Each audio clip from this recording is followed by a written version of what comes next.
inconsistent legislation, the law made by the parliament and law made by the state legislature. अब इसको ध्यान से पढ़िएगा. What basically 254 subclause 1 is going to talk about and where the confusion lies.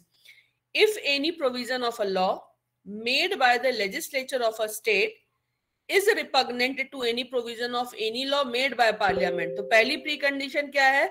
The legislation of the state is repugnant to the legislation made by the parliament, which parliament is competent to enact. That is another important thing, which the parliament is competent to enact. So parliament is competent to enact, to legislate over the subject matters which are mentioned in the concurrent list as well as which are mentioned in the union list. So what it is talking about? Parliament, which parliament is competent to enact or to any provision of any existing law with respect to one of the matters enumerated in the concurrent list. Then, subject to the provisions of clause 2, the law made by parliament, whether passed before or after the law made by the legislature of the such state. Before or after को underline करिएगा. Or as the case may be, the existing law shall prevail and the law made by the legislature of the state shall, to the extent of the repugnancy, be void. जब आप इसको पढ़ते हो तो इसमें सब clause 1 में इसको आप बेसिकली दो हिस्सों में डिवाइड कर सकते हो. अगर आप देखो तो ऊपर से तीसरी लाइन पे जहां पे और लिखा हुआ है उसके पहले का और के बाद का, और के बाद का जो पोर्शन है that is clearly talking about the inconsistency over the subject matter of the legislations which has been mentioned in the concrete list. लेकिन उसके पहले की जो बात कर रहे हैं वो कह रहे हैं किसी भी तरीके की इनकंसिस्टेंसी जो स्टेट लेजिस्लेशन और उस लेजिस्लेशन के बीच में है जिसपे कि पार्लियामेंट लेजिस्लेट करने के लिए कॉम्पिटेंट है. तो अगर आप इसको और के पहले और आर के बाद देख के पढ़ते हो तो what we can find out on the basis of the interpretation, the conflict may be in that circumstances when the union and the state are going to legislate in their respective field and there is some inconsistency. And on the basis of the second part, it is also clear that the inconsistency may lies in that circumstances also when the union and state both are going to legislate over the subject matter of the concurrent list, but there is some inconsistency. So what they are trying to say कि up to the extent of the inconsistency, ऐसा नहीं है कि पूरा का पूरा legislation. अब इसमें बहुत सारी थ्योरीज लगती है बट इसमें आप मान लीजिएगा कि पूरा का पूरा नहीं, that particular provision which is inconsistent to the legislation of the parliament to the extent of the inconsistency shall be void. यानी जहां तक इनकंसिस्टेंट होगा उस एक्सटेंट तक वो वॉइड होगा, पूरा का पूरा लेजिस्लेशन वॉइड नहीं होगा. दूसरा इसमें इंपॉर्टेंट चीज याद रखिएगा कि the parliamentary legislation whether passed before or after the law made by the legislature of such state. So there are two possibilities. The first possibility is in a particular subject matter, maybe the union has not legislated, but the state has legislated, right? So whenever the parliament is going to legislate and any inconsistency arises, then irrespective of the fact that who has legislated first, then to what it clearly says, up to the extent of inconsistency, the legislation of the state is going to be void. तो चाहे parliament ने पहले legislation बनाया हो, इसमें दो possibility होती है. पहली पॉसिबिलिटी ये होती है कि earlier there is no parliamentary legislation, state has made a legislation, तो पार्लियामेंट का कोई लेजिस्लेशन ही नहीं, then there is no question of inconsistency, then obviously the state legislation is going to be prevailed. And what is the second probability? The second probability is there is a parliamentary legislation, there is a state legislation and there is inconsistency, then in that circumstances to the extent of the inconsistency the legislation of the parliament is going to be prevail. There is third probability also, and what is that third probability? वो third probability ये है कि parliament has enacted a legislation, state has enacted a legislation, they are occupying the same field, दोनों अपनी अपनी जगह पे, कोई दूसरे से इनकंसिस्टेंट नहीं है. Subsequently, suppose the parliament is going to make some certain amendments in the parliamentary legislation and then some inconsistency arises, और अदरवाइज भी हो सकता है कि स्टेट ने कोई अमेंडमेंट किया and then there is inconsistency between both the legislation, then in that circumstances again, to the extent of the inconsistency, the legislation of the parliament is going to prevail. So at the end of the day, we can say that it is very much clear that whenever there is any kind of inconsistency between the parliamentary and state legislation, to the extent of the inconsistency, the legislation of the union is going to prevail. This is very much clear on the basis of the reading of article 254 sub clause 1. अब इसका 254 sub clause 2 देखते हैं, which is again very much important.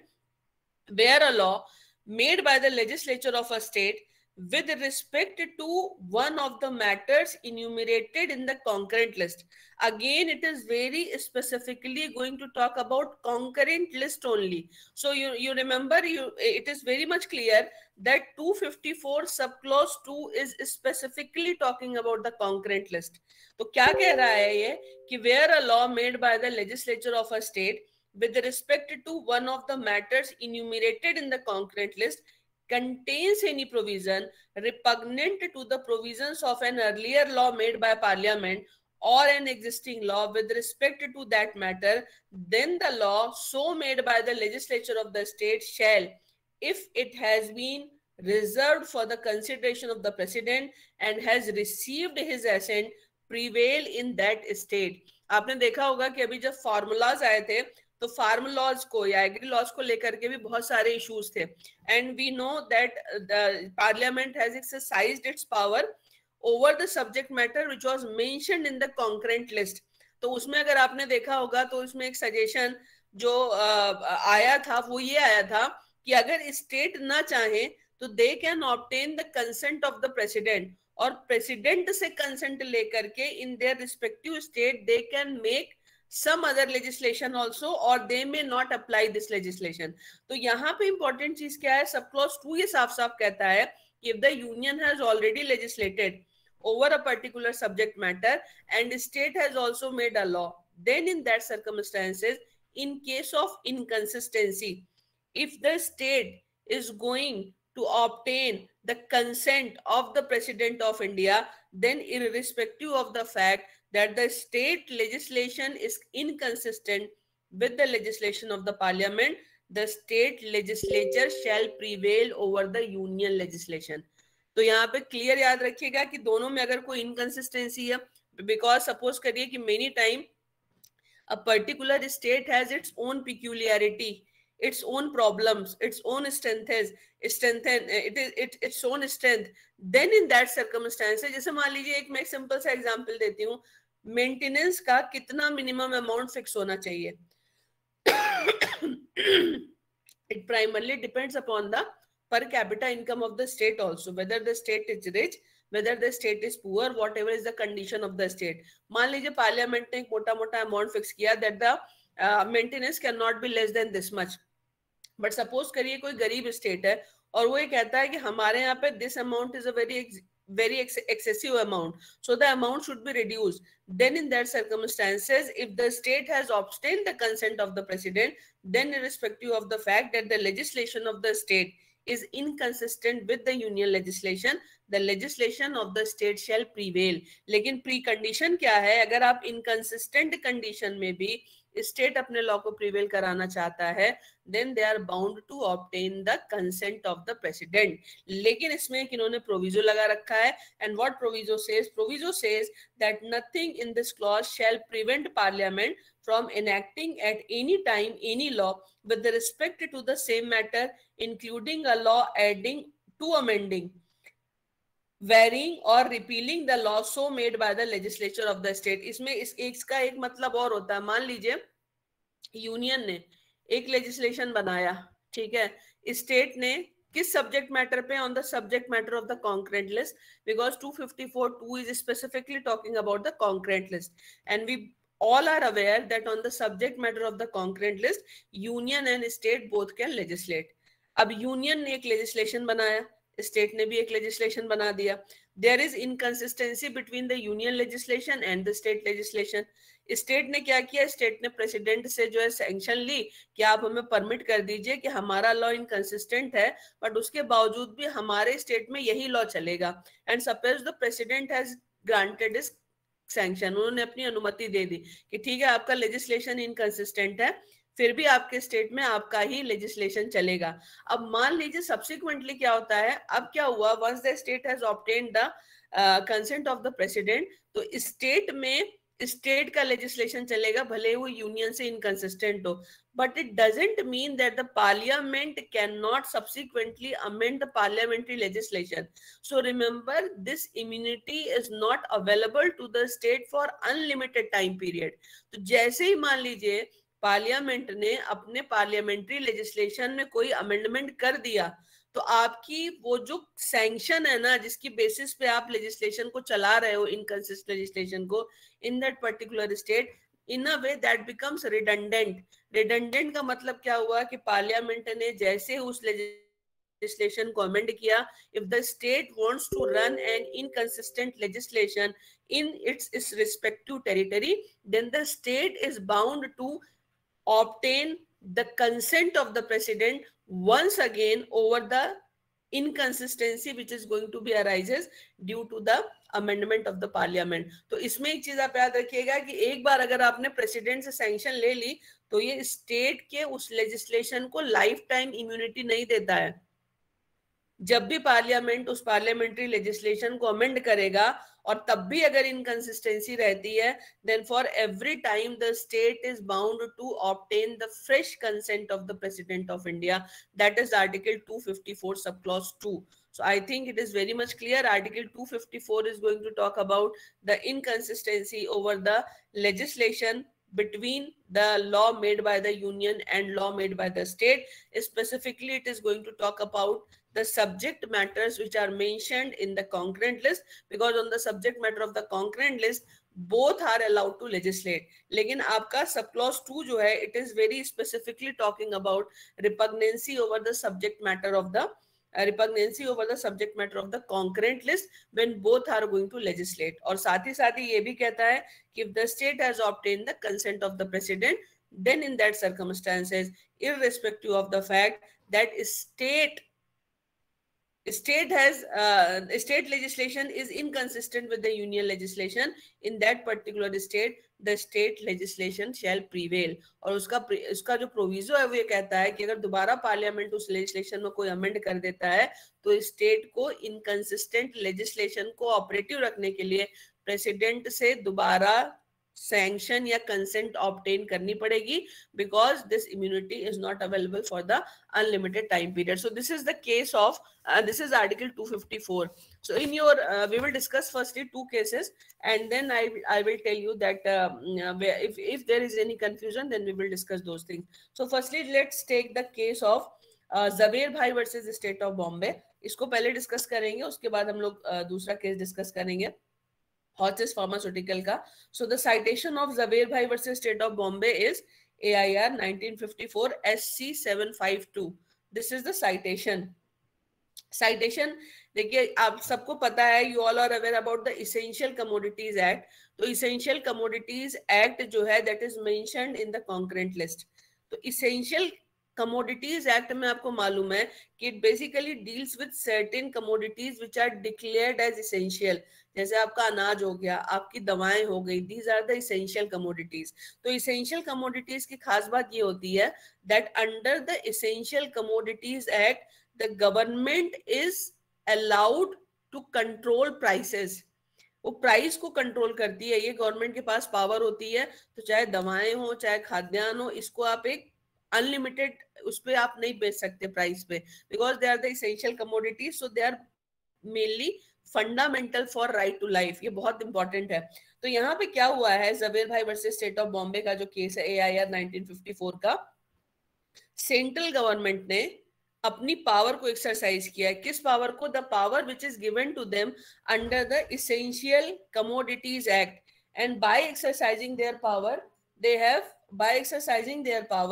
they have passed the Essential Supplies temporary powers act, इसको इन्होंने पास किया है जवेर भाई के केस में।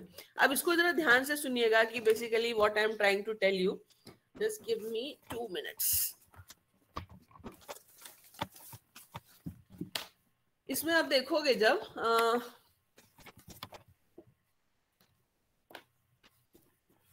एक मिनट, जब आप इस केस मटेरियल को खोलोगे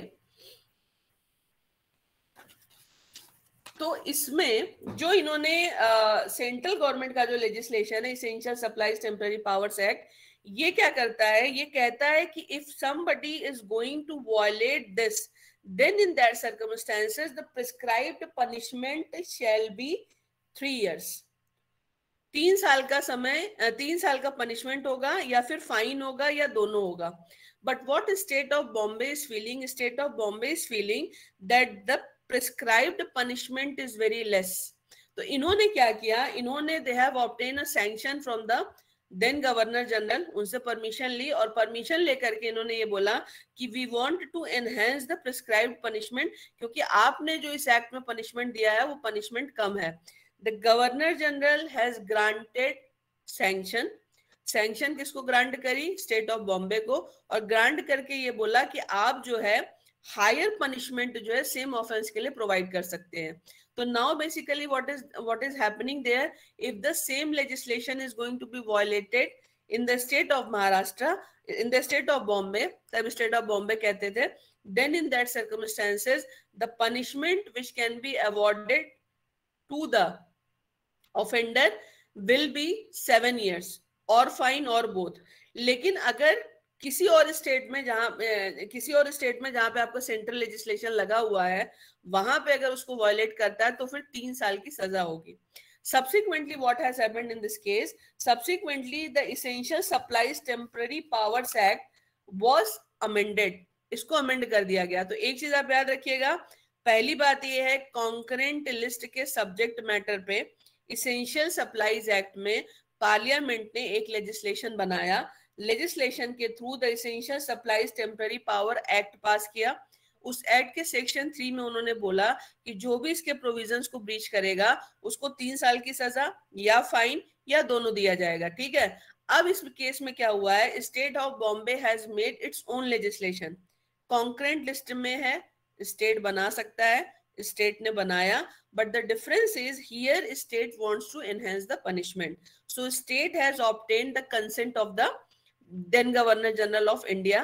Governor General of India has granted the permission, and after obtaining the permission, now in the state of Bombay punishment for the same offense has been enhanced up to 7 years। तो किसका इस्तेमाल किया गया है, 254 sub clause 2, 254 sub clause 2 का इस्तेमाल किया गया है, गवर्नर जनरल की कंसेंट को ऑब्टेन कर लिया गया है। लेकिन what happened subsequently the parliament has amended the essential supplies temporary powers act, और अमेंडमेंट करके इन्होंने एक नया सेक्शन 7 इंट्रोड्यूस किया, which provides several categories of punishment according to offences under the act.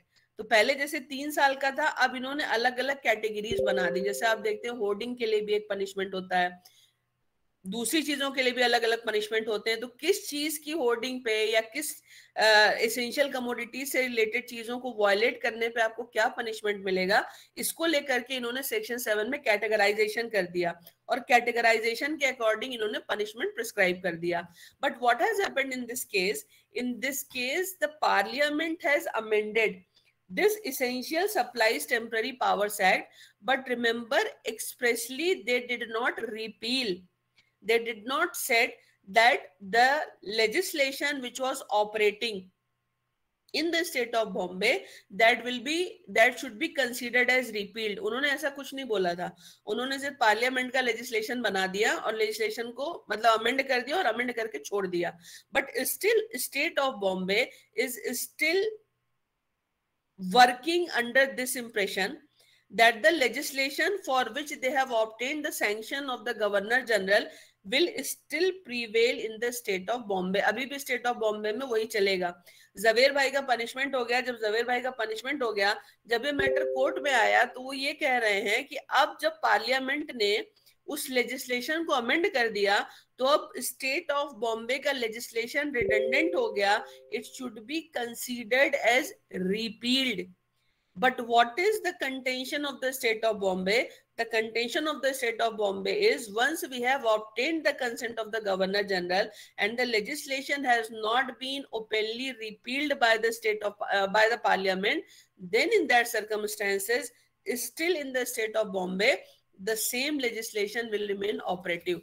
तो बॉम्बे का क्या कहना है? बॉम्बे का ये कहना है कि चूंकि कहीं से भी जो है लेजिस्लेशन को रिपील करने की पार्लियामेंट ने कोई बात नहीं करी है, तो सब्सिक्वेंट अमेंडमेंट करने से उस लेजिस्लेशन की जो कि स्टेट ऑफ बॉम्बे ने बनाया था उसकी सैंक्टिटी पे कोई असर नहीं पड़ता है. और अगर this was the intention of the parliament, then ideally they would have been to declare it that the legislation of the Bombay should be considered as repealed. But remember here in this case, because I have already told you that once you are going to read the proviso of Article 254 subclause 2, it is very much clear that once the sanction of the Governor General or the President has been obtained, then it cannot be considered for unlimited time period. So as soon as the Parliament has amended the parliamentary legislation, जो भी state की sanction थी या जो भी inconsistent legislation, in what ever way it was operating in the territory of a particular state, that will automatically become redundant. Automatically एक तरीके से आप कह सकते हो कि नॉन ऑपरेटिव और रिपील हो जाता है, unless and until the state is going to obtain the consent of the president or the governor general. अब तो खैर गवर्नर जनरल का कोई मतलब नहीं रह गया. Unless and until again the state is going to obtain the consent of the president over the amending legislation. भले आप सेम लेजिस्लेशन रखो, उसमें कुछ भी चेंज मत करो, लेकिन जैसे ही पार्लियामेंट का लेजिस्लेशन चेंज होगा वैसे ही स्टेट को दोबारा प्रेसिडेंट से फ्रेश कंसेंट या फ्रेश सैंक्शन ऑब्टेन करनी होगी. सो that is basically the case of आपका जवेर भाई का केस है, which is mentioned in your course material, and I don't think that there is any problem because the proviso of Article 254 is very much clear, which says that provided that nothing in this clause shall prevent Parliament from enacting at any time any law with respect to the same matter, including a law adding to, amending, varying or repealing the same law so made by the legislature of the state. So on the basis of 254 subclause 1 and 254 subclause 2, it is very much clear that the state will have to obtain the fresh consent of the president of India. ये आपको समझ में आ गया? हाँ हार्दिक बताओ. Ma'am एक doubt है इसमें. आपने कहा है कि इसमें हमें लाइफ टाइम इम्यूनिटी नहीं मिलती है स्टेट को. अगर यूनियन कुछ करता है और स्टेट अगर स्टैटिक रहता है, उसमें कोई चेंजेस नहीं करता है, लेकिन उसको एक बार अप्रूवल मिल गई है तो दोबारा ही has to take the consent from the president. तो मैम यहाँ पर यूनियन आउट पावर नहीं कर रहा है स्टेट को इनडायरेक्टली, क्योंकि एक बार जब प्रेसिडेंट से अप्रूवल मिल चुकी है तो उसके बाद स्टेट ने तो कुछ गलत किया ही नहीं है. स्टेट तो automatically it was not continuous with the protocols ना, तो वो तो एक जगह पर था. यूनियन ने उसमें थोड़ा बहुत प्रभाव डाला है, उसमें चेंजेस कर दिया है, तो now state has to take it again. तो वो डाउट था मेरा. नहीं, उसमें देखो सिंपल सी बात ये, कॉन्करेंट लिस्ट को लेकर के जो डॉक्ट्रिन ऑफ रिपग्नेंसी है उसमें एब्सोल्यूट क्लैरिटी है कि in case of any inconsistency the legislation of union is going to be prevailed. तो इसमें क्या होता है, जैसे कई बार आप लोग देखते हो ना कि गवर्नमेंट ने यानी पार्लियामेंट ने मान लो किसी एक लॉ में अमेंडमेंट कर दिया लेकिन पुराने प्रोविजन को रिपील नहीं किया है, तो इम्पोर्टेंट ये होता है कि जैसे ही नया अमेंडमेंट आता है ना, वैसे ही जो पुराना आपका प्रोविजन होता है जो कि उससे इनकंसिस्टेंट होता है ना, वो ऑटोमेटिकली इनऑपरेटिव हो जाता है. इसलिए कई बार आप लोग देखे होंगे कि पार्लियामेंट ने कोई लेजिस्लेशन बनाया और सब्सिक्वेंटली कोई नया लॉ लेकर के आए या नया अमेंडमेंट लेकर के आए, तो ये मान लिया जाता है कि पुराना जो है वो अपने आप जो है रिडंडेंट हो गया और नए वाले ने उसको सुपरसीड कर लिया है. यहाँ पे इंपॉर्टेंट चीज इन्होंने ये बोली है कि once the parliament has amended the legislation and you are seeing that the fresh sanction of the from the president is not required, it means you are going to give unlimited immunity to the state. And what Article 254 clearly says, 254 clearly says that in the case of inconsistency the legislation of the union shall prevail. तो यहाँ पे क्या है ना कि एक तरीके से किसी तरीके की फ्यूचर कन्फ्लिक्ट को रोकने के लिए and definitely parliamentary legislative power को सुपरसीड कराने के लिए ये प्रोविजन रखा गया है, क्योंकि 254 ये साफ साफ कहता है कि इनकंसिस्टेंसी के केस में अगर इनकंसिस्टेंसी रिकंसाइल नहीं हो सकती, then to the extent of the inconsistency the legislation of the union is going to be prevailed. तो इसको लेकर के प्रोविजन में 254(1) और 254(2) दोनों में एब्सोल्यूट क्लैरिटी है कि पार्लियामेंट कभी भी इसको अमेंड कर सकती है, और अमेंड करेगी तो इसमें जबीर भाई के केस में बोला गया कि आपको दोबारा कंसेंट लेनी पड़ेगी, क्योंकि ये बहुत इंपॉर्टेंट है कि आप दोबारा कंसेंट लो, अदरवाइज क्या है ना। हाँ मैम, तो अगर कंसेंट नहीं मिल रही है तो इनऑपरेटिव हो जाएगा या हट ही जाएगा पूरी तरीके से? नहीं, कंसेंट नहीं मिलेगी तब तो जो है यूनियन लेजिस्लेशन ही चलेगा, फिर तो स्टेट लेजिस्लेशन का कोई मतलब नहीं रहा ना। समझ गया ना, जैसे ही कंसेंट मिलेगी, जैसे क्योंकि इसमें एक चीज और हो सकती है ना, जैसे मान लो इसमें 3 साल था, स्टेट का 7 साल था, राइट। अब मान लो यूनियन ने 10 साल कर दिया और स्टेट का अभी भी 7 साल है, यूनियन ने आजीवन कारावास कर दिया, स्टेट का अभी भी 7 साल है, तो इसका अनड्यू एडवांटेज किसी भी तरीके से हो सकता है। मतलब ये तो मैं आपको एक एग्जांपल दे रही हूँ, it may be understood in different through different illustration, so that is also a reason कि अगर जो है दोबारा कंसेंट आपको नहीं मिलती, then in that circumstances the legislation of the union definitely going to prevail and there is no it became useless, the state legislation became useless. Understood ma'am, thank you. हाँ आशना ma'am, अगर central government suppose 10 साल कर दे और state government का अभी भी 3 साल 7 साल मतलब सेम ही रहे, और प्रेसिडेंट से अगर वो कंसेंट मांगे और वो दे भी दे इस पे, तो तब भी तो मिसयूज हो सकता है इसका। नहीं, बिल्कुल हो सकता है, और उसमें तो देखो मैंने तो एक एग्जाम्पल दिया कि ये चीजें हो सकती हैं, वो डिपेंड करता है कि किस नेचर के लॉ की आप बात कर रहे हो, समझ में आया ना। अब इसमें जैसे मान लो कि ग्रेविटी किसी ऑफेंस की बढ़ती जा रही है और स्टेट उसमें पनिशमेंट को नहीं बढ़ा रहा है, जबकि यूनियन चाहता है कि उसमें पनिशमेंट बढ़े। मैं एक एग्जांपल दे रही हूँ, जैसे अगर आप ऑफेंस की ब्रुटैलिटी अगर आप देखो या उसकी आप वैरायटी देखो ना, then by the passes of time the things are changing, but suppose the state is not doing the same but the parliament is continuously going to change it, तो दोनों में कोई ना कोई एक रेशनैलिटी तो होनी चाहिए ना। ये तो एक बहुत पुराना केस है जिसकी मैं बात कर रही हूँ, बट आज अगर नए समय में आप कोई भी एक एग्जांपल ले लो, कोई भी एक केस ले लो जिसमें कि मान लो दोनों लेजिस्लेशन बना रहे हैं, the offence, the nature of the offence is very grave, then in that circumstances if there is a great degree of difference between the prescribed punishment of the union legislation and the state legislation, you are getting my point, then in that circumstances obviously the president may deny that no, we are not going to give you a sanction. तो इसमें either ways इसीलिए तो कहा गया है ना कि जब पार्लियामेंट चेंज करेगा तो स्टेट को फ्रेश कंसेंट लेनी पड़ेगी, because may be the state is not interested, may be the state does not want, may be the state has its own regional interest. और कई बार मैंने आप लोगों को बताया कि the basic difference between the union government and the state government is the interest of the regional parties and the regional government is very regional.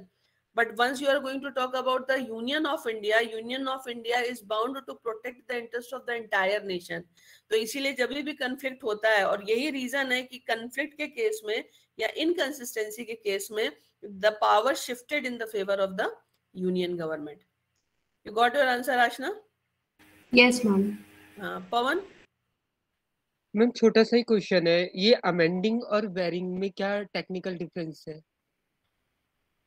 Amending and varying, very करना और अमेंड करना।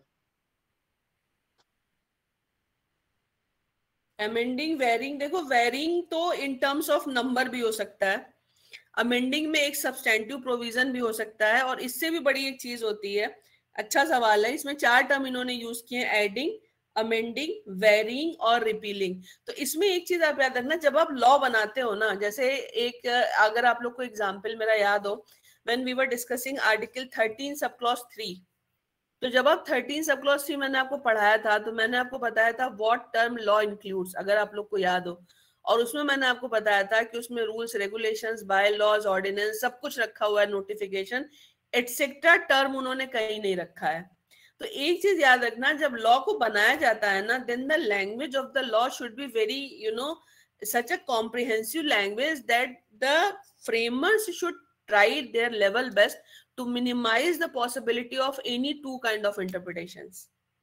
तो इसलिए एक तरीका ये क्या इस्तेमाल करते हैं, और आप लोग बहुत सारे लेजिस्लेशन में देखोगे कि एक टर्म को या एक चीज को जितने भी तरीके से किया या कहा जा सकता है उस हर टर्म को उसमें रखते हैं. तो वेरिंग और अमेंडिंग का मतलब होता है, वेरिंग में डिफरेंस की बात होती है, दोनों में ओवरलैपिंग भी हो सकती है क्योंकि वेरिंग अमेंडिंग में भी आ सकता है.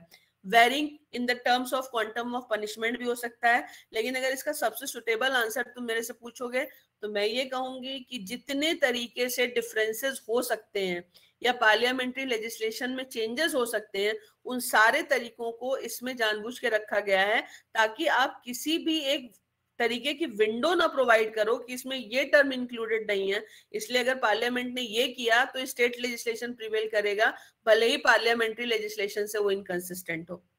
You are getting my point कि नहीं? किसने पूछा था मुझसे? विवेक ने पूछा था, पवन ने पूछा था. मेरी बात समझ में आ गई ना? इसीलिए तुम लोग लेजिस्लेशन में बहुत बार देखोगे कि कई बार कुछ चीजों को ना ओपन एंडेड छोड़ा जाता है और कई बार उसको इतना स्पेसिफिक कर देते हैं ना कि जितनी प्रोबेबिलिटी हो सकती है उसमें हर चीज को इंक्लूड कर दिया जाए. जैसे आप लोग देखोगे पब्लिक ऑर्डर टर्म को कभी डिफाइन नहीं किया जाता क्योंकि जिस दिन डिफाइन कर देंगे ना उस दिन उसका मिसयूज शुरू हो जाएगा. Maybe you are not in the position to include everything which may cause any kind of negative impact over the public order. तो कुछ चीजों को डिफाइन ना करना अच्छा होता है, उनको ओपन एंडेड छोड़ना अच्छा होता है. लेकिन जहां पे पावर्स की बात स्पेशली आती है, हमेशा याद रखना पावर्स में वो बहुत कोशिश करते हैं कि हर एक चीज स्पेसिफिकली वहां पे मेंशन्ड हो. और उसका रीजन ही होता है, इसीलिए जितने तरीके के टर्म पॉसिबल होते हैं सबको रखा जाता है ताकि कल को किसी को उसको मिसयूज ना करना दिया जाए कि यहाँ पे अगर ये टर्म मेंशन नहीं है तो इसका मतलब इस तरीके से अगर हम करेंगे तो हमारा जो लेजिस्लेशन होगा वो वैलिड होगा. So that is basically to negate all sorts of probability of misusing any kind of interpretation. You got your answer Pavan? Yes ma'am, बिल्कुल ठीक है. चलो हॉचेस फार्मास्यूटिकल. मैम हाँ रिया बताओ. ये लास्ट लेंगे, इसके बाद पढ़ाएंगे, फिर आगे पूछेंगे. हाँ बताओ. Ma'am, just now you said that Union of India is bound to protect the interests of the entire nation, but in one of the previous classes you said that in every case if state would have to go on back foot, तो concurrent list में state को power देने का तो कोई मतलब ही नहीं रहेगा. तो इसीलिए तो मैंने तुमको बताया ना कि if the legislations can not be, inconsistency can not be reconciled, इसमें ही लिखा हुआ है. मेरी बात समझ में आई? inconsistency cannot be reconciled. So firstly you will try to reconcile the inconsistency, and when all the attempts gets fail, then only the legislation of the union is going to be prevailed. You got your answer? Yes ma'am, but like I wanted to ask कि मतलब कौन से case में फिर state back foot पे जाएगा और कब हम यूनियन को ये तो बेटा फैक्ट्स पे डिपेंड करेगा ना, इसको कैसे बता देंगे ऐसे? ये फैक्ट्स पे डिपेंड करेगा. और मान लो अगर आपको ये लगता है कि यूनियन लेजिस्लेशन गलत है और स्टेट लेजिस्लेशन सही है, then in that circumstances the constitutionality of the union legislation can be challenge at any point of time. आप कैसे मानोगे कि पार्लियामेंट्री लेजिस्लेशन गलत है? आप कॉन्स्टिट्यूशनलिटी को तो चैलेंज करोगे ना. Right ma'am. तो चैलेंज करने का पावर तो आपके पास हमेशा है. लेकिन अगर वो वैलिड लेजिस्लेशन है और स्टेट का भी वैलिड है, दोनों अपनी अपनी जगह वैलिड है, फिर भी उनमें इनकंसिस्टेंसी है, तो आप क्या करोगे? आप इनकंसिस्टेंसी को रिकंसाइल करने की कोशिश करोगे. और रिकंसाइल करते समय आप कोशिश करते हो कि दोनों की वैल्यू, दोनों को जो है मैक्सिमम वैल्यू या इंपॉर्टेंस दी जाए. पर अगर उसके बावजूद भी वो रिकंसाइल नहीं हो रहे हैं, then this repugnancy should be used as the last resort. It can not be the first resort. And last resort का मतलब है कि now after applying all sorts of probabilities, we reached on this particular conclusion that the inconsistency cannot be reconciled. नहीं हो सकती reconcile. समझ में आया? Yes ma'am. इसीलिए इसमें दो तीन चीजों को देखते हैं. पहला क्या, डायरेक्ट कन्फ्लिक्ट है क्या, फिर ऑक्यूपाई फील्ड में अपने अपने हैं क्या. ऑक्यूपाइड का फील्ड का मतलब है कि जिस टॉपिक पे लॉ बना रहे हैं उस टॉपिक पे लॉ बनाने के लिए एलिजिबल है कि नहीं है. तो बहुत सारी जो हम लोगों ने डॉक्ट्रिन्स पढ़ी हैं वो कई बार एक साथ भी लगती है. और रिपग्नेंसी को लेकर के ज्यादा कंफ्यूजन क्रिएट हो गई है because of the judgment of the Hoechst pharmaceutical, जो अभी मैं आप लोग को बताने. हालांकि अगर आप लोगों को ये कंफ्यूजिंग लगे तो आप मेरी बात आधी ही समझना, आधी छोड़ देना, क्योंकि आधे पे लॉ क्लियर नहीं है. but I can tell you my opinion कि मुझे क्या कहना है. But before moving ahead, I think the first and the most important thing is to understand the case of the Hodges Pharmaceutical. इसको समझना बहुत ज्यादा जरूरी है. तो Hodges Pharmaceutical का केस हम लोग देखते हैं, AIR 1983 SC 1019. इसमें मैंने आपको बताया था इसेंशियल कमोडिटीज एक्ट की बात की गई है. Essential commodities act is the subject matter which is mentioned in the concurrent list. यानी concurrent list का मतलब ये हुआ the union and state they both can legislate. Union ने क्या किया है, यूनियन ने इस पे अपनी पावर को एक्सरसाइज करते हुए drugs price control order 1979 issue किया है. आपको पता है कि ड्रग्स जो होती हैं they are the part of the essential commodities and it is very much important that there should be control over the price of the drugs. मैंने आप लोग को केस बताया था और मैंने आप लोग को बताया था कि किस तरीके से जो टैक्स की, जो सीपी बेरर बॉन्ड का मैंने केस बताया था, मैंने आपको बताया था कि किस तरीके से टैक्स की जो लाइबिलिटी होती है वो अल्टीमेटली एंड यूजर को देनी पड़ती है, जिसको कि हम कंज्यूमर कहते हैं. यानी मान लो मैंने अगर एक पेन बनाई तो पेन की मैन्युफैक्चरिंग कॉस्ट प्लस मेरा प्रॉफिट प्लस सरकार को जो हम टैक्स देंगे वो सब हम निकाल करके आगे ट्रांसफर करेंगे. आगे अगर रिटेलर तक जाएगी तो रिटेलर अपना प्रॉफिट लेगा, उसमें प्रॉफिट के साथ साथ अपना टैक्स उसमें लगाएगा.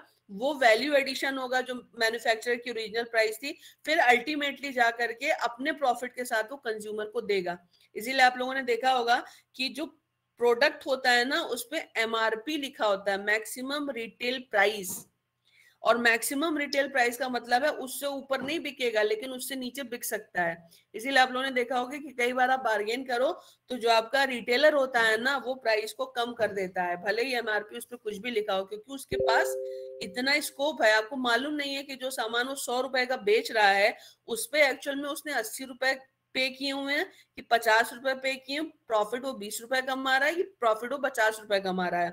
और इसीलिए आपने देखा होगा कि कई बार वो क्या करते हैं, आप जब जिद करो ना तो अपने प्रॉफिट को रिड्यूस कर देते हैं कि अच्छा ठीक है 100 रुपए का नहीं, हम तुम्हें 95 रुपए 90 रुपए 85 रुपए में सामान बेच रहे हैं, और सामान देने पे भी दे आर अर्निंग प्रॉफिट. तो यहाँ पे इंपॉर्टेंट चीज क्या होती है कि जब आप मैन्युफैक्चरर कोई चीज मैन्युफैक्चर करता है, सारे टैक्सेस, जैसे कल हम लोगों ने एक्साइज टैक्स के बारे में देखा था, एक्साइज हो गया, आपका सेल्स टैक्स हो गया, सब कुछ लग करके जो कंज्यूमर होता है वो सबके प्रॉफिट और सारे टैक्सेस को अल्टीमेटली वो पे करता है. लेकिन यहाँ पे इंपॉर्टेंट चीज क्या है, इंपॉर्टेंट चीज यहाँ पे ये है कि क्या बोलते हैं इसमें जो लेजिस्लेशन बनाया है पार्लियामेंट ने, जिसका नाम है essential commodities supplies in essential commodities act, उस एक्ट में सरकार के पास पावर होती है कुछ ऑर्डर्स या नोटिफिकेशंस निकालने की. तो इन्होंने निकाला है ड्रग्स प्राइस कंट्रोल ऑर्डर 1979, ये सेंट्रल गवर्नमेंट का है. सेंट्रल गवर्नमेंट इसमें साफ साफ इसमें क्या बोल दिया है कि जो भी प्राइस सेंट्रल गवर्नमेंट की तरफ से फिक्स की जाएगी और जो भी टैक्स लिया जाएगा उस टैक्स की लाइबिलिटी को आप कंज्यूमर तक ट्रांसफर कर सकते हो, यानी कंज्यूमर से आप रिकवर कर सकते हो. यानी सरकार ने मैन्युफैक्चरर पे, दवा के मैन्युफैक्चरर पे जो टैक्स लगाया, उस टैक्स की रिकवरी मैन्युफैक्चरर जो है वो कंज्यूमर से करेगा. लेकिन साथ ही साथ उन्होंने बोल दिया इसमें इसेंशियल कमोडिटीज में प्राइस कंट्रोल कैसे करते हैं, वो प्रॉफिटेबिलिटी को कंट्रोल करते हैं कि इसके आगे आप नहीं ले जा सकते प्रॉफिट को. लेकिन आप क्या कर सकते हो, इसमें जो लाइबिलिटी होगी टैक्स की वो कंज्यूमर पर ट्रांसफर हो सकती है according to the order of the government given under the essential commodities act. तो इसमें गवर्नमेंट, सेंट्रल गवर्नमेंट का ऑर्डर साफ साफ क्या कहता है कि जो टैक्स की लाइबिलिटी है ना वो मैन्युफैक्चरर जो है वो कंज्यूमर पर ट्रांसफर करेगा.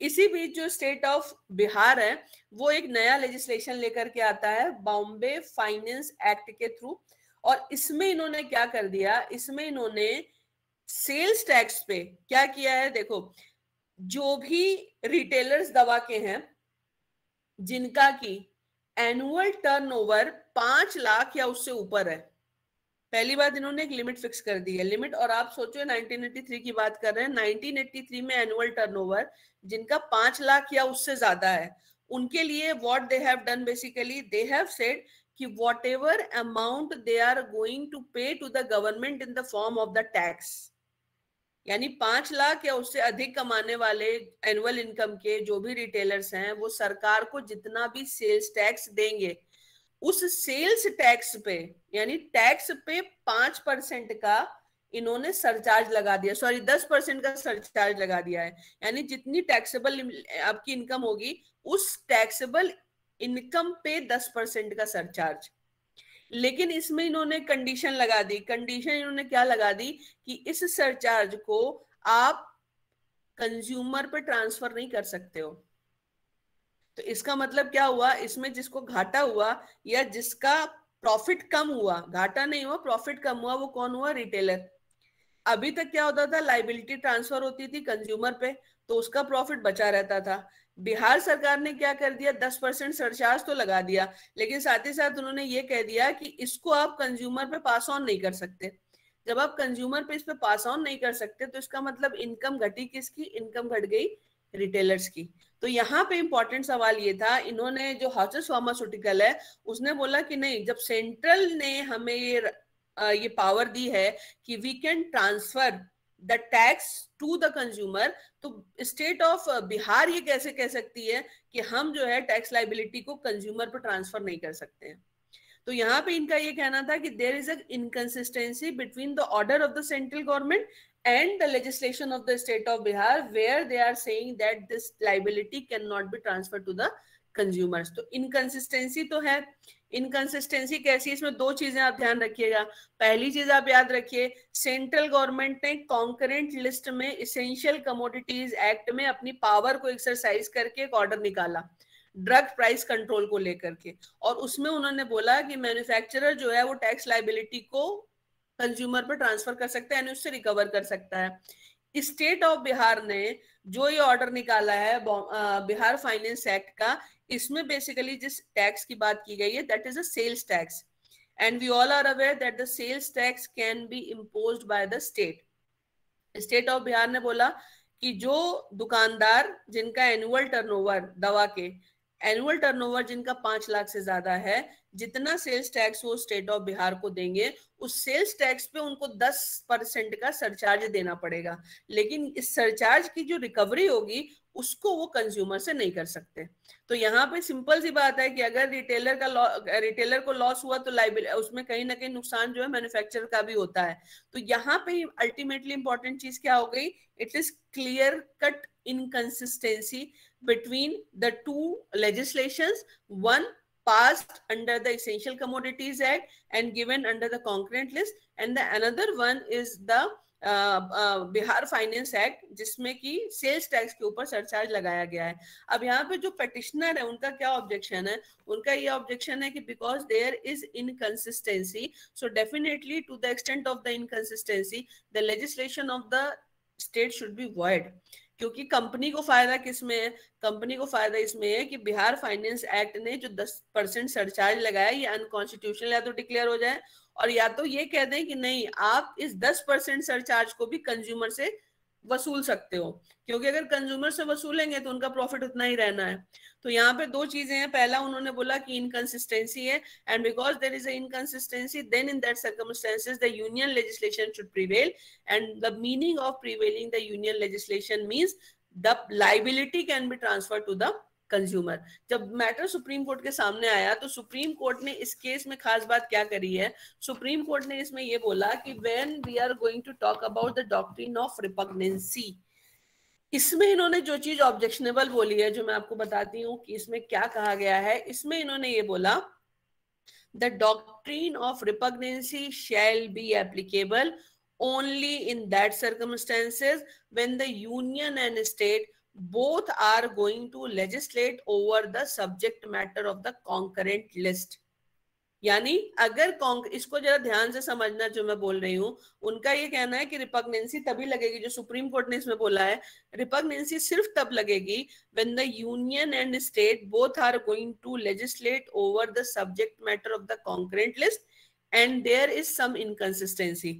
लेकिन मान लो यूनियन और स्टेट दोनों कॉन्करेंट लिस्ट के सब्जेक्ट मैटर पे एक साथ लेजिस्लेशन नहीं बना रहे हैं, पर ऐसी स्थिति है जिसमें यूनियन ने कॉन्करेंट पे और स्टेट ने स्टेट लिस्ट पे बनाया है, या मे बी कि यूनियन ने यूनियन पे, स्टेट ने स्टेट पे बनाया है। और अगर दोनों के बीच में कोई कंफ्लिक्ट होता है तो अगर आप डॉक्ट्रिन ऑफ रिपग्नेंसी नहीं लगाएंगे तो क्या लगाएंगे? So what is the answer of the supreme court in this case? The answer of the supreme court is, अगर, ध्यान से सुनिएगा मुझे, कि अगर कॉन्करेंट लिस्ट के सब्जेक्ट मैटर पे दोनों के बीच में इनकंसिस्टेंसी है तो रिपग्नेंसी लगेगा। And to the extent of the inconsistency, remember here again they have said that the Supreme Court should try their level best to reconcile the conflict. But if the reconciliation is not possible, then to the extent of the inconsistency, the legislation of the union shall prevail. लेकिन इन्होंने बोला कि अगर inconsistency union और state legislation में उस स्थिति में है when they both are not legislating over the subject matter of the concurrent list, then different doctrines should be applied. और डिफरेंट में कौन सा होगा? पिथ एंड सब्सटेंस होगा, उसके बाद हार्मोनियस कंस्ट्रक्शन होगा। So after applying the doctrine of harmonious construction, if the court reaches on this conclusion that both the legislation cannot be harmoniously construed, then in that circumstances the non-obstantly clause of article 246 shall be applicable. मैंने आपको non obstante clause के बारे में बताया था, और इसका मतलब इनका कहने का ये है कि अगर दोनों की इनकंसिस्टेंसी रिकंसाइल नहीं हो सकती और दोनों ने या तो अपने, मतलब सिंपल सा है कि कॉन्करेंट लिस्ट के सब्जेक्ट मैटर पे दोनों ने नहीं बनाया, पर जो लेजिस्लेशन बनाए हैं उनमें कोई कंफ्लिक्ट है, तो उसमें once the doctrine of harmonious construction is going to be failed, then in that circumstances the supreme Court should apply the non obstante clause. And the application of non-obstantly clause का मतलब ये हुआ that the legislation of the parliament is going to prevail up to the level of the inconsistency between both the legislation. तो इसमें supreme court ने ये बोला कि डॉक्ट्रिन ऑफ रिपग्नेंसी को लाने के लिए आपको एक चीज प्रूव करनी पड़ेगी, और वो ये चीज प्रूव करनी पड़ेगी कि जो सब्जेक्ट मैटर है and union and state both have legislated over that subject matter.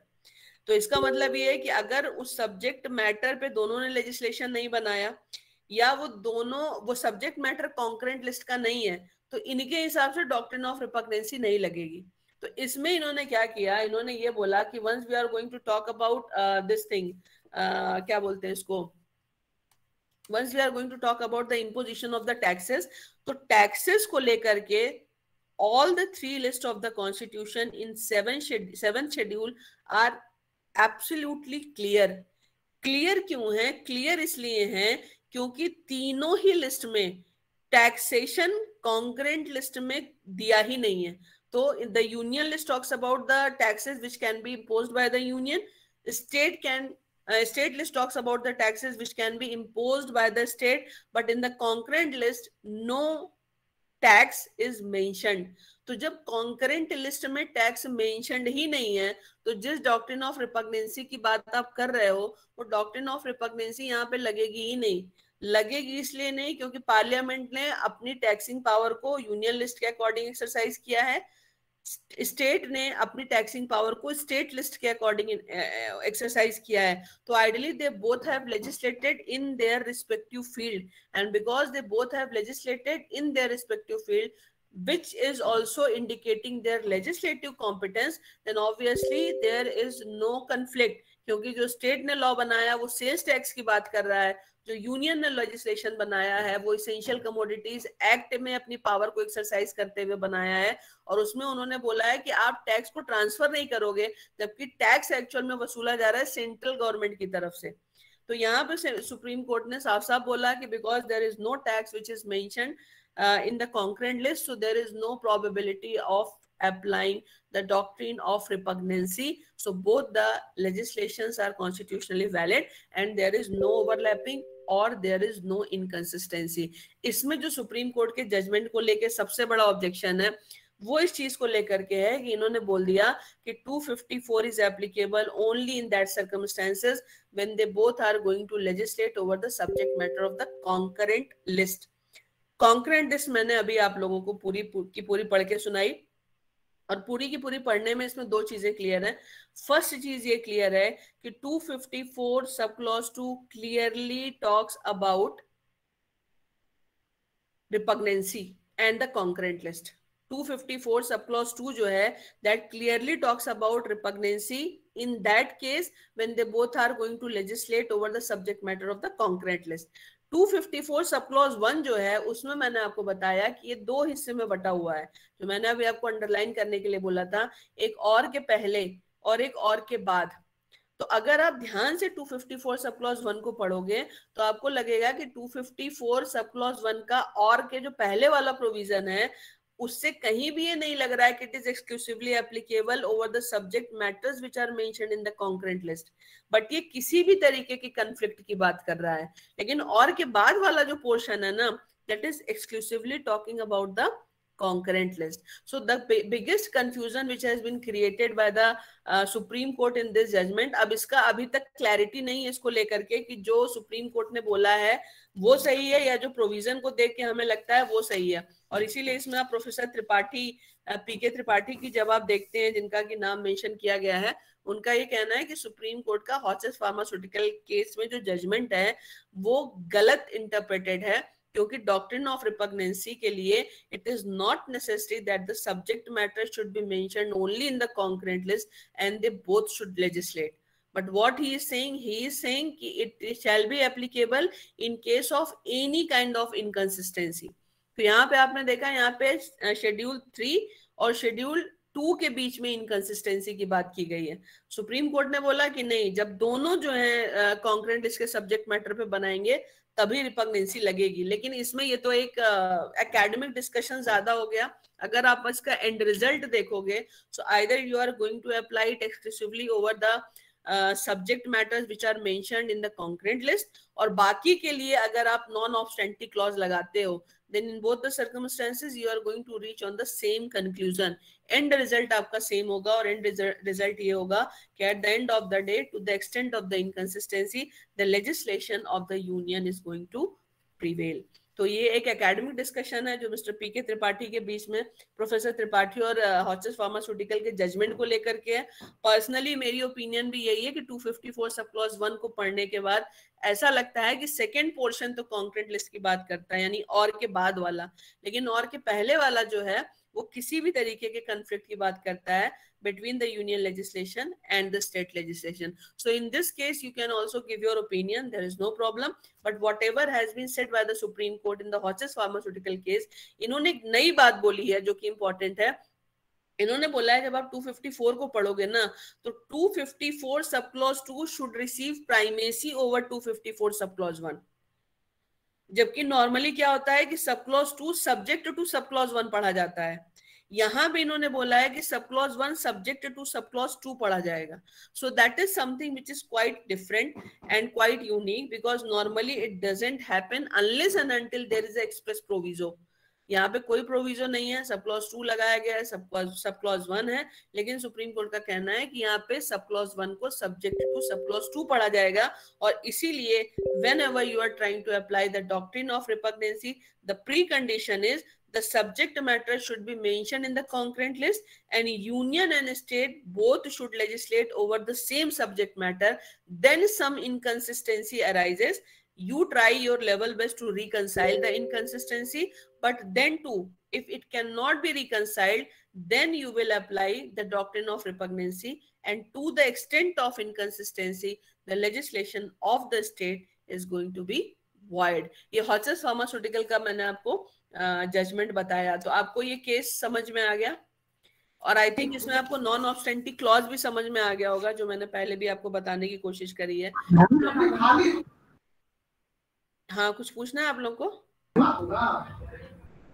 Ma'am concurrent list में तो समझ में आ रहा है कि यूनियन और स्टेट दोनों बना सकते हैं, जो आप बार बार बोल रहे हो कि यूनियन और स्टेट में भी इनकंसिस्टेंसी आ सकती है, लेकिन कैसे हो सकता है? वहाँ पे तो वेल डिफाइंड सब्जेक्ट्स है ना। नहीं, उसमें ना वेल डिफाइंड सब्जेक्ट मैटर तो है, पर जैसे अभी तक हम लोगों ने देखा ना, वेल डिफाइंड सब्जेक्ट मैटर नहीं है, क्योंकि उन्होंने, अब जैसे कल हम लोगों ने पिथ एंड सब्सटेंस लगाया या हार्मोनियस कॉन्स्ट्रक्शन लगाया, तो हम कहीं ना कहीं तो देख रहे हैं कि एक दूसरे की एंट्री में घुस रहे हैं, वो है ना। तो अल्टीमेटली वहां पे भी आप हार्मोनियस कंस्ट्रक्शन जो लगा रहे हो ना, उसी हार्मोनियस कंस्ट्रक्शन की बात आप 254 में भी कर रहे हो, जब दोनों को बोल रहे हो कि मैक्सिमम उनको एम्पलीट्यूड देना चाहिए और देखना चाहिए कि रिकंसाइल हो जाए। तो रिकंसाइल का मतलब ये है कि आप हार्मोनल कंस्ट्रक्शन की बात कर रहे हो। जब नहीं होगा तब आप इसमें लगाओगे, यहाँ पे आप लगाओगे रिपग्नेंसी, वहां पे आप लगाओगे non obstante clause, but the end result is going to be same. और एंड रिजल्ट ये है कि अगर रिकंसाइल नहीं होगा हार्मोनल कंस्ट्रक्शन लगाने के बाद या डॉक्ट्रिन ऑफ रिपग्नेंसी लगाने के बाद, then to the extent of the inconsistency the legislation of the union is going to be void. The only difference or only added advantage is in the case of 254, state can obtain the consent of the president. That is the only advantage. But remember, for that article 254 subclause 2 is very very clear, क्योंकि वहां वो साफ साफ सिर्फ एक list की बात कर रहा है, and that is concurrent list. वहां पे वो साफ साफ कह रहा है कि कॉन्करेंट लिस्ट के सब्जेक्ट मैटर पे अगर दोनों बनाएंगे, दोनों में इनकंसिस्टेंसी होगी, लेकिन अगर स्टेट चाहता है कि उसका इनकंसिस्टेंट लॉ वहां पे ऑपरेटिव हो, then the only thing is the state should try to obtain the consent of the president of India, and when the consent have been obtained, then irrespective of the fact that the legislation is inconsistent in the state, that inconsistent legislation shall prevail. तो 254 में एक advantage जो concurrent list का है ना, वो actual में 254 sub clause 2 में है। 254 का सब क्लॉज 1 और 246 का नॉन ऑब्स्टेंटिव क्लॉज, ये लगभग सेम लेवल पे आप आके पहुंचते हो, जहां पे आप सब कुछ लगाने के बाद जब आपका harmoniously they both can not simultaneously coexist, then either apply non-obstante clause or apply doctrine of repugnancy. In both the circumstances, the legislation of the union is going to be prevailed. लेकिन हॉचेस pharmaceutical के case में supreme court ने साफ साफ बोल दिया कि 254 बना ही सिर्फ कॉन्करेंट लिस्ट के लिए है।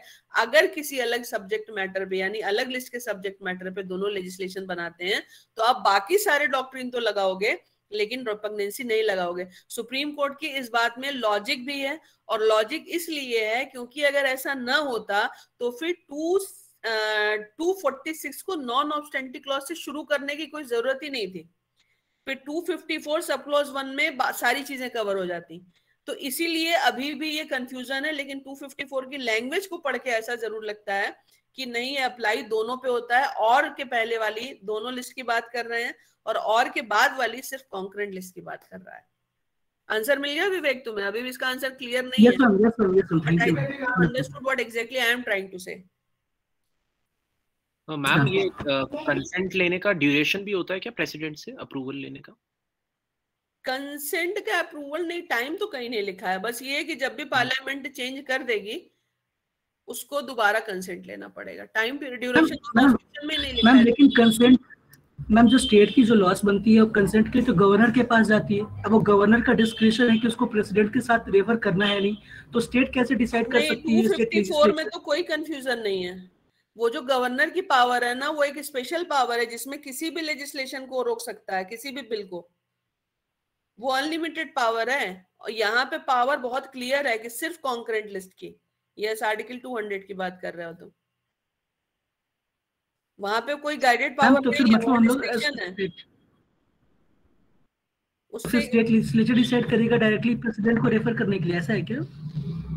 अब यार इसका प्रोसीजर तो देखना पड़ेगा कि गवर्नर के थ्रू जाती है कैसे जाती है, लेकिन जाएगी ये प्रेसिडेंट, इसमें गवर्नर का कोई डिस्क्रिप्शन नहीं लगेगा। मैम, डायरेक्टली पैसेज होगा मतलब प्रेसिडेंट के पास? नहीं, देखो प्रोसीजर को हम नहीं कह सकते क्योंकि एग्जीक्यूटिव हेड जो होता है ना वो गवर्नर होता है, लेकिन यहाँ पे गवर्नर कोई अपना डिस्क्रिप्शन इस्तेमाल नहीं करेगा। यहाँ पे क्लियर है कि आपने कॉन्करेंट लिस्ट के सब्जेक्ट मैटर पे बनाया और दोनों में इनकंसिस्टेंसी है, तो हमें आप इसके लिए सैंक्शन दे दो, मतलब अनुमति दे दो। पर चूंकि एग्जीक्यूटिव हेड स्टेट गवर्नमेंट का गवर्नर होता है, तो मे भी गवर्नर के थ्रू जाती हो, ये तो प्रोसीजर से ही पता चलेगा। लेकिन ये तुम लोग को क्लियर हो गया ना कि कॉन्करेंट लिस्ट में ही रिपग्नेंसी लगेगी। सब क्लॉज 2 की बात हम कर रहे हैं। नॉन ऑब्स्टेंटिव क्लॉज भी, क्योंकि ये सबसे कंफ्यूजिंग है और इसमें आप कितनी भी किताबें पढ़ जा लो, क्लियर नहीं होता कि एक्चुअल में क्या कह रहे हैं। तो ये इसको क्लियर जरूर कर लेना जो मैंने अभी बताया, because this is very much important. Ma'am, जो गवर्नर्स होते हैं वो भी तो सेंटर के अपॉइंटी होते हैं, मतलब उनको एजेंट ऑफ सेंटर भी कहा जाता है। तो जो गवर्नर डिसीजन लेगा, जो प्रेसिडेंट डिसीजन लेगा, दोनों को एडवाइस करने वाली तो होम मिनिस्ट्री है काइंड ऑफ। तो फिर ये अलग अलग प्रोविजन रखने की क्या जरूरत थी? नहीं, अलग अलग प्रोविजन इसलिए रखा गया है क्योंकि 200 की पावर को एक्सरसाइज करते समय ना गवर्नर कॉन्स्टिट्यूशनल हेड की तरह बिहेव कर सकता है। कॉन्स्टिट्यूशनल हेड का मतलब हुआ तुम्हारी विधानसभा ने पास कर दिया, पर मुझे नहीं लग रहा, मुझे इसमें गड़बड़ दिख रही है। गड़बड़ कैसे दिख सकती है? जैसे अभी आप देख रहे हो कि आपका बंगाल में चलता है टसल, या अभी देखा आपने केरला में चला आरिफ साहब का, वहां के मुख्यमंत्री से, तो वहां पे आपने पास कर दिया, लेकिन गवर्नर ने ऑब्जेक्शन लगा दिया क्योंकि उनको लग रहा है कि आप गलत कर रहे हो। तो वहां पे वो एग्जीक्यूटिव हेड से ना कॉन्स्टिट्यूशनल हेड बन जाएगा तुरंत, और वो ये देखेगा कि the government is working according to the constitution और नॉट। फिर वो क्या करेगा, कहेगा हम इसको रिजर्व कर ले रहे हैं, then in that circumstances he can reserve it for the further consideration of the. तो उसका बेसिकली प्रेसिडेंट को भेजने का मतलब है कि सेंट्रल गवर्नमेंट के नॉलेज में इस एक चीज को लाना कि स्टेट गवर्नमेंट इस तरीके से काम कर रही है, तो हमें इस पे क्या करना है, because the governor is the connecting link between the state and the centre. You are getting my point? तो याद रखना 200 की पावर को एक्सरसाइज करते समय ही normally behaves as a constitutional head and not at the as the head of the executive of the state. This is very much important. और इस पे मैंने काफी आप लोगों को बताया हुआ है कि what is the difference between the constitutional head and the executive head. जहां कॉन्स्टिट्यूशन को थ्रेट लगा या अगर ऐसा लगा कि सरकार स्टेट गवर्नमेंट कुछ भी ऐसा कर रही है which is not according to the spirit of the constitution, he can exercise his power under article 200 and he can also exercise his power under article 356. समझ में आया ना? 200 में बस ये होता है कि किसी स्पेशल बिल को लेकर के उसको ऑब्जेक्शन होता है, और 356 ही तब होता है जब स्टेट में complete failure of constitutional machinery है। समझ में आ गया? Yes ma'am. ओके, और कुछ नहीं तो फिर हम लोग टेरिटोरियल नेक्सस शुरू करते हैं। एक केस तो मैं पढ़ाने के मूड में हूँ कम से कम आप लोग को टेरिटोरियल नेक्सस का, और बाकी मैं आपका मंडे खत्म कर दूंगी ये टॉपिक, आपका टॉपिक 7। एक पढ़ लेते हैं स्टेट ऑफ टेरिटोरियल नेक्सस। इसको जरा मैंने आपको बताया था कि इसको ध्यान से समझना। मैंने हम लोग जब डिस्कस कर रहे थे आर्टिकल 245, तो मैंने आपको बताया था कि the parliament can make legislation which has extra territorial operations. और एक्स्ट्रा टेरिटोरियल ऑपरेशन का मैंने आपको मतलब बताया, मैंने मतलब आपको ये बताया था कि किसी दूसरे देश में भी लग सकता है। यहाँ पे एक चीज आप याद रखिएगा कि एक तो उस तरीके का एक्स्ट्रा टेरिटोरियल जुरिस्डिक्शन या एक्स्ट्रा टेरिटोरियल नेक्सस होता है। नेक्सस का मतलब होता है रिलेशनशिप। दूसरा क्या होता है कि within the country one state is going to make a legislation which is affecting to the person residing in some other state.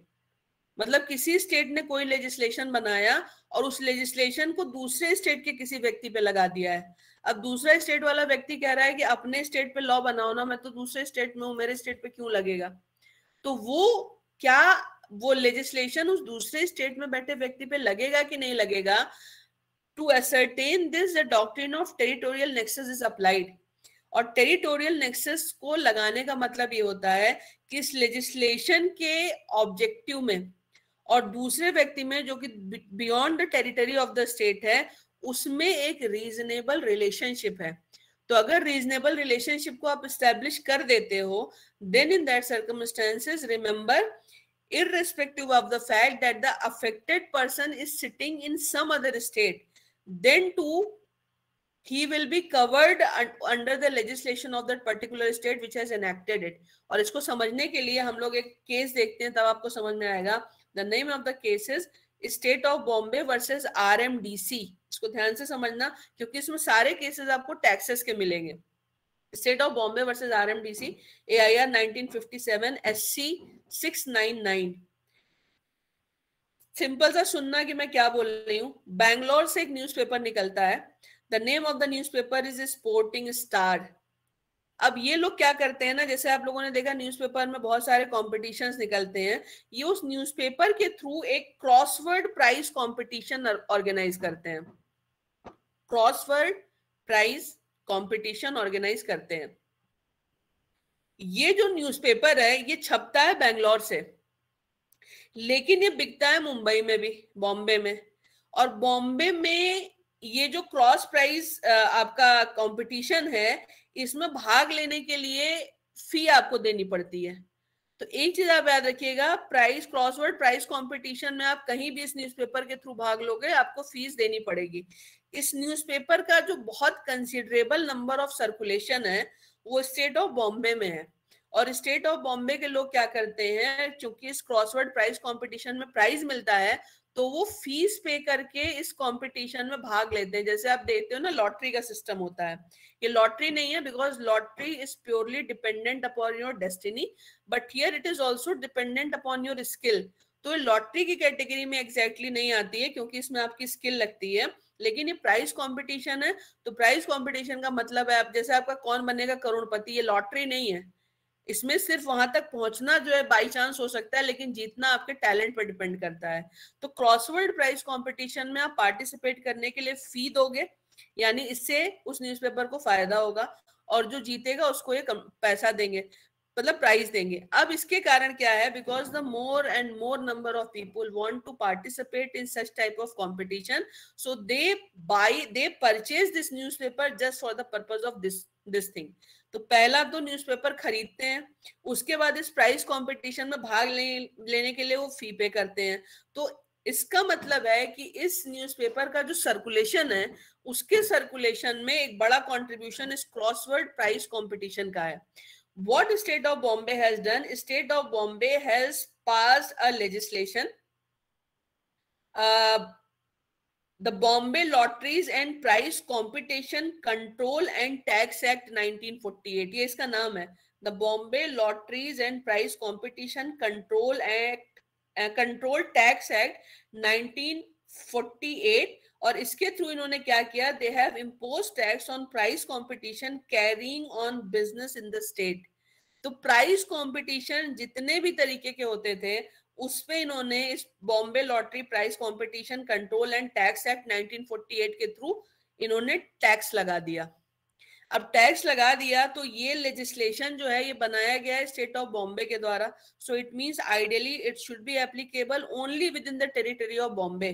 But Bombay ने क्या किया, नोटिस भेज दिया इस न्यूज़पेपर को स्पोर्टिंग स्टार पे, और उन्होंने बोला कि आप हमारे यहाँ से पैसा कमा रहे हो ना, तो आप हमको टैक्स दो। अब यहाँ पे what is the main contention of this newspaper? The main contention of the newspaper is we are not operating from the state of Bombay, but we are operating from the state of Bangalore. Bangalore में हम print करते हैं, बैंगलोर से हम इसको circulate करते हैं, तो आपके टैक्सिंग लॉ के परव्यू में हम कैसे आ जाएंगे? तो यहाँ पे सुप्रीम कोर्ट ने क्या डिसाइड किया है, और इसके बारे में बड़ी क्लियर आप याद रखिएगा कि there should not be any confusion. Undue enrichment का जो कॉन्सेप्ट है ना, वो नहीं होना चाहिए। If you are earning from somewhere then you are bound to pay taxes also. तो यहाँ पे जब मैटर सुप्रीम कोर्ट के सामने आया तो सुप्रीम कोर्ट को ये डिसाइड करना था कि this legislation which has been enacted by the state of Bombay, can it be applied over this newspaper which is printed and published and printed from the Bangalore? तो सुप्रीम कोर्ट ने यहाँ पे क्या देखा, supreme court here applied the doctrine of territorial nexus. तो territorial nexus में क्या देखा जाता है कि the connection should be real connection होना चाहिए। रियल कनेक्शन का मतलब है जो आप सरकार टैक्स लगाती है वो किस लिए लगाती है, ताकि उससे उसकी इनकम बढ़े। टैक्स इन्होंने किस पे लगाया, प्राइस कंपटीशन और लॉटरीज पे। अब यही प्राइस कंपटीशन ये न्यूज़पेपर भी ऑर्गेनाइज कर रहा है, और इस न्यूज़पेपर की जो इनकम है उसमें कंसिडरेबल कंट्रीब्यूशन जो है वो स्टेट ऑफ बॉम्बे में रहने वाले लोगों का है।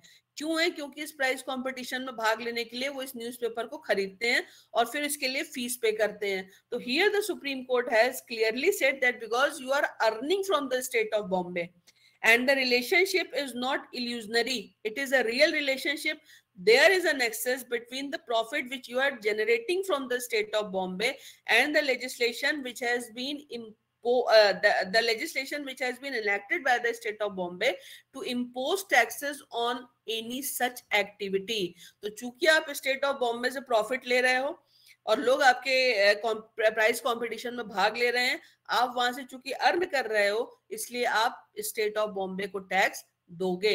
वही जो वोडाफोन वाला केस की जो हम लोग बात कर रहे थे ना, तो इसमें हमेशा सिंपल सा टैक्सेस के केस में आप याद रखिएगा, जहां से आप बेनिफिट उठा रहे हो, जहां के लोगों से बेनिफिट उठा रहे हो, वहां पे उस देश को या उस स्टेट को आपको टैक्स देना पड़ेगा। सो that is so simple. So that is the first case of doctrine of territorial nexus which is prescribed in your syllabus. तो मुझे लग रहा है आपको समझ में तो आ गया होगा इसमें।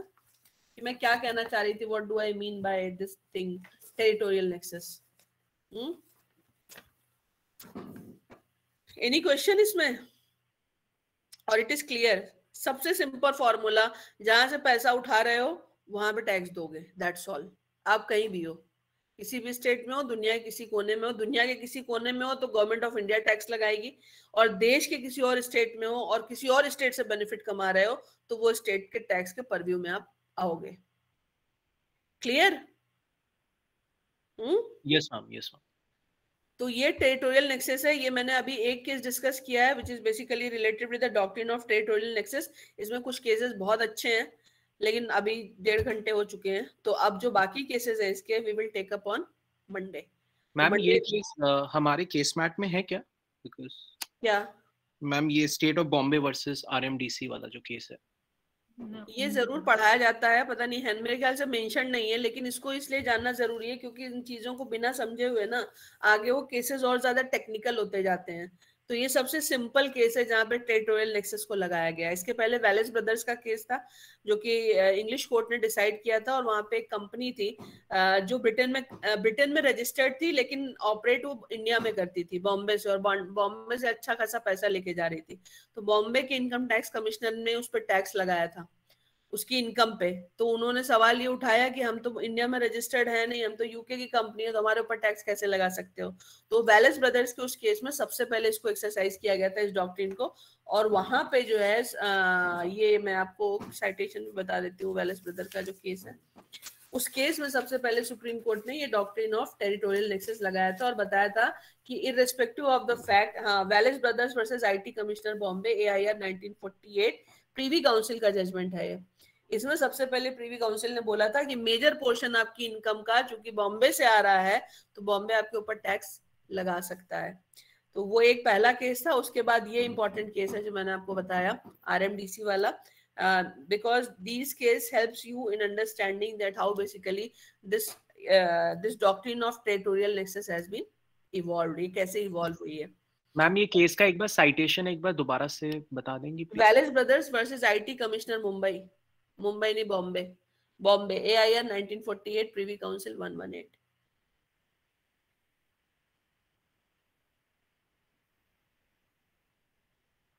Thank you ma'am. केस मैट में दिया हुआ है, दिव्या ने बताया हुआ केस मैट में होगा, मुझे ध्यान नहीं है पर 256 पेज 256 पेज पे मैम, 256 और 257 समझ में आ गया ना तुम लोग को जो मैंने बताया दोनों चीजें। रिपग्नेंसी उसको एक बार जो मैंने अभी रिपग्नेंसी में स्पेशली बताया है, the difference between non obstante clause and the doctrine of repugnancy, एक बार सिर्फ कॉन्स्टिट्यूशन को पलट के देख लेना, वो सबसे ज्यादा उसमें टेक्निकल है। हालांकि आपके एग्जाम में इतना काम नहीं आता हो तो आप लिख दोगे जो जजमेंट में है, लेकिन मैं इसलिए बता रही हूँ ताकि आगे जब भी आप प्रैक्टिस करो या कुछ करो आपको क्लैरिटी होनी चाहिए कि एक्चुअल में रिपग्नेंसी में और नॉन ऑब्स्टेंटिक क्लॉज में क्या अंतर होता है। बहुत बार काफी लंबे समय तक भी नहीं हो पाती कि कौन सा कब कहाँ लगता है। और टेरिटोरियल नेक्सस में तो आज हम लोग ने एक केस देखा है या दो देख कह सकते हो आप, वेलेस ब्रदर्स का एंड स्टेट ऑफ ये RMDC का केस देखा हुआ है। बाकी जो इसके 3-4 केसेस हैं वो हम लोग नेक्स्ट क्लास में देखेंगे। ठीक है, क्लोज करूं? Yes ma'am. मैम कल नहीं लोगे?